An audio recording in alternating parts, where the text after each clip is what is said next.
ملت اسلامیہ کے 57 ممالک کے حکمرانوں کے بیانات، تجزیہ نگاروں، دانشوروں، سیاستدانوں، یہاں تک کہ اس امت کے علماء تک کی گفتگو سنیں یا تحریر پر غور کریں جو ان دنوں فلسطین کے مسلمانوں پر اسرائیلی ظلم و تشدد و بربریت کے جواب میں لکھی جا رہی ہیں، تو آپ کو ان سب میں ایک نقطہ مشترکہ ملے گا: ہم عالمی ضمیر کو جھنجھوڑ رہے ہیں۔ حکمران بیان جاری کرتے اور عوام چوراہوں، سڑکوں، پریس کلبوں اور عالمی دفاتر کے سامنے پلے کارڈ اٹھائے، نعرے لگاتے اور موم بتیاں جلاتے نظر آئیں گے۔ یہ سب اس بات پر کس قدر مطمئن ہے کہ ہم نے اپنا فرض ادا کر دیا ہے، ہم نے اپنا حصہ ڈال دیا، اب ہم دن بھر شاپنگ کریں، عیش و عشرت میں گم رہیں اور پھر رات کو مزے کی نیند سو جائیں۔ یہ عالمی ضمیر ہے کیا چیز؟ کیا 11 ستمبر کے بعد ہر بڑے چھوٹے بوڑھے جوان نے اس کا بے ضمیر چہرہ نہیں دیکھا؟ کیا اسے عالمی ضمیر نے اقوام متحدہ میں اکٹھے ہو کر 48 سے زیادہ ممالک کو یہ اختیار نہیں دیا تھا کہ تم ایک ایسے ملک افغانستان پر ٹوٹ پڑو جو وسائل کے اعتبار سے دنیا بھر میں سب سے کمزور ہے؟ اس کے پاس رسد و وسائل کے ذرائع ہیں اور نہ ہی اعلیٰ ٹیکنالوجی، مگر اس ملک کے نہتے پن کے باوجود پہاڑوں، جنگوں اور بیابانوں میں آباد افغان قوم کے چراغوں اور کسانوں کو انسانیت کا سب سے خطرناک دشمن قرار دے دیا گیا، اور یوں دنیا کے یہ 48 گنڈے اس ملک پر چڑھ دوڑے۔ اس بے ضمیر عالمی ضمیر کے نمائندے کے طور پر جب پاکستانی وفد مصالحت کاری کے لیے ملا محمد عمر کے پاس گیا تو انہوں نے اور بہت سی باتوں کے علاوہ ایک بات ایسی کی تھی جو اس کے بعد ہو بہو سچ ثابت ہوئی۔ انہوں نے کہا تھا، دیکھو، ایک دن تم سب اس عالمی ظلم کا شکار بنو گے، ہماری باری تم سے پہلے آ گئی ہے، مگر کل تمہاری بھی آ جائے گی۔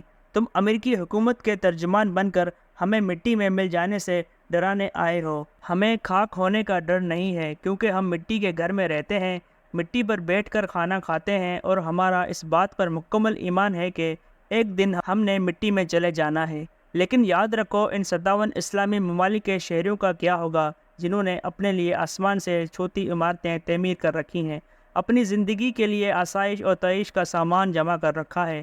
میں تمہیں اللہ کا واسطہ دیتا ہوں، متحد ہو جاؤ، باریاں مت لگاؤ۔ لیکن پوری امت کے حکمرانوں نے اس مرد مجاہد کی بجائے بے ضمیر عالمی ضمیر کا ساتھ دیا۔ تقریباً ہر پڑوسی اسلامی ملک نے افغانستان کے خلاف اپنی سرزمین استعمال کرنے کی اجازت دی۔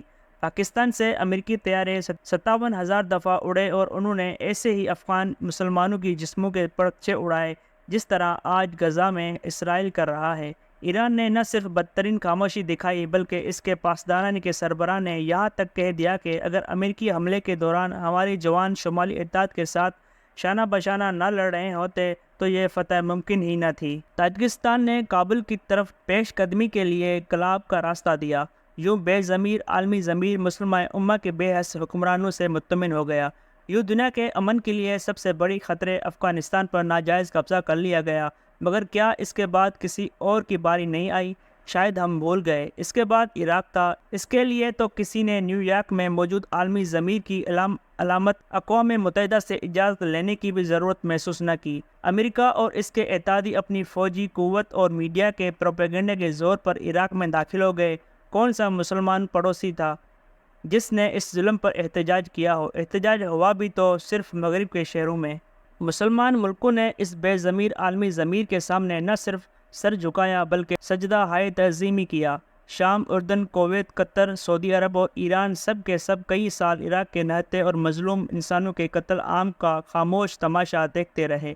معاملہ یہاں تک رہتا تو بات سمجھ میں آتی تھی کہ ان کا ضمیر اس بے ضمیر عالمی ضمیر نے خرید لیا ہے، لیکن پھر ان دونوں ملکوں میں جب ان عالمی گنڈوں نے اپنی مرضی کے آئین تحریر کیے، اپنی نگرانی میں الیکشن کروائے اور اپنی کاسہ لیس حکومتیں قائم کی، تو ان تمام ممالک نے ان دونوں حکومتوں کو نہ صرف جائز تسلیم کیا بلکہ ان کے ہر ظلم پر بدترین خاموشی اختیار کی۔ امریکی سرپرستی میں قائم افغانستان اور عراق کی یہ حکومتیں شہروں کے شہر اجارتی رہیں، لوگوں کو دہشت گرد، القاعدہ کا ساتھی اور باغی کہہ کر قتل کرتی رہیں، اور ان دونوں ملکوں کے حکمرانوں کا تمام پڑوسی مسلمان ملک اپنے ایوانوں میں استقبال کرتے رہے۔ وہ جن کے ہاتھ معصوم مسلمانوں کے خون سے رنگے تھے، وہ ریاض، تہران، اسلام آباد اور دمشق جیسے شہروں میں باہمی دلچسپی کے امور پر تبادلہ خیال کرتے اور مشترکہ اعلامیہ جاری کرتے رہے۔ ہر ملک کے بکاؤ میڈیا نے اسے دہشت گردی کے خلاف جنگ کی کامیابی قرار دیا۔ جان بچلر کی وہ مشہور ڈاکیومنٹری جنگ جو آپ نے دیکھی نہیں، ایسے تمام چہروں کو بے نقاب کرتی ہے جو اس عالمی ضمیر اور عالمی پروپیگنڈا کے سامنے سر بسجود ہو گئے تھے۔ مسلمانوں نے اپنی بے حسی سے اس بے ضمیر عالمی ضمیر کو اپنے بارے میں ایک پتے کی بات بتا دی کہ ہم بے حس ہیں، بے ضمیر ہیں، اور تم جس اسلامی ممالک کے شہریوں کو بھی دہشت گرد اور انسانیت کے لیے خطرہ تصور کر کے ان کے گھر بار، خاندان اور آبادی سب کو تباہ کرو گے، ہم بالکل خاموش رہیں گے۔ یہی وہ الفاظ ہیں جو آج اسرائیل کی حکومت اور اس کے حواری بول رہے ہیں۔ لیکن کمال کی بات یہ ہے کہ ہم عالمی ضمیر کو جھنجھوڑنے کے لیے سرکاری سطح پر بیان دے رہے ہیں۔ یہ ہمارا 75 سالہ رویہ ہے۔ ہم ریلیاں نکالتے ہیں، پلے کارڈ اٹھاتے ہیں، یوم المقدس بناتے ہیں، اور دنیا بھر کے ہر فرقے کے علماء اس ظلم پر بے ضمیر عالمی ضمیر سے فیصلے کی بھیک مانگنے سڑکوں پر نکلتے رہے ہیں۔ کیا انہوں نے قرآن کی یہ آیت نہیں پڑھی؟ اے پیغمبر، کیا تم نے ان لوگوں کو نہیں دیکھا جو دعویٰ کرتے ہیں کہ وہ اس کلام پر بھی ایمان لائے جو تم پر نازل کیا گیا ہے، اور اس پر بھی جو تم سے پہلے نازل کیا گیا، لیکن ان کی حالت یہ ہے کہ اپنا معاملہ فیصلہ کے لیے طاغوت کے پاس لے جانا چاہتے ہیں، حالانکہ ان کو حکم دیا گیا تھا کہ طاغوت کا کھل کر انکار کریں۔ تجزیہ نگار، دانشور، سیاستدان، یہاں تک کہ وہ علماء کرام جنہوں نے اس آیت کو بار بار پڑھا ہوگا اور اللہ کے اس حکم کو لوگوں کو سنایا بھی ہوگا، وہ سب بھی اپنا معاملہ اور اپنا فیصلہ طاغوت سے کروانا چاہتے ہیں، اور کس قدر بولے ہیں کہ یہ امید لگائے بیٹھے ہیں کہ فیصلہ ان کے حق میں ہوگا۔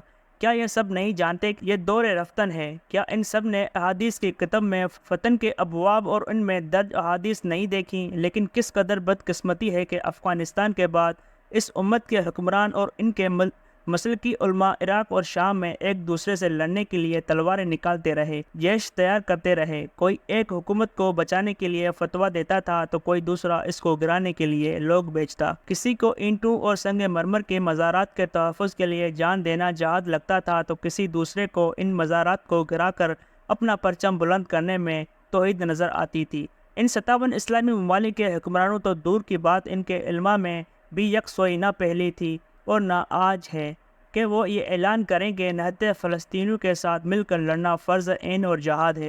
اس امت کے ممالک کے 50 لاکھ سے زیادہ افواج ہیں جو کیل کانٹے سے لیس ہے اور اپنے بغل میں ایٹم بم بھی رکھتے ہیں۔ یہ ساری طاقتیں اور قوت انہیں صرف اور صرف اللہ نے عطا کی ہے، اور میرا اللہ روز قیامت ان سے ان ہتھیاروں اور افواج کی قوت کا حساب ضرور لے گا۔ تم سے سوال ہوگا کہ تم نے اس امت کے مظلوم مسلمانوں کو ظلم سے نجات کے لیے اپنی اس طاقت کو کیوں استعمال نہیں کیا؟ تو جتنی بڑی منصب پر ہوگا روز حشر اس کی اتنی ہی بڑی جواب دی ہوگی۔ سب جانب خاموشی ہے، سکوت ہے، حکمرانوں کے بیانات ہیں، پلے کارڈز ہیں، بینرز ہیں، تبصرے ہیں۔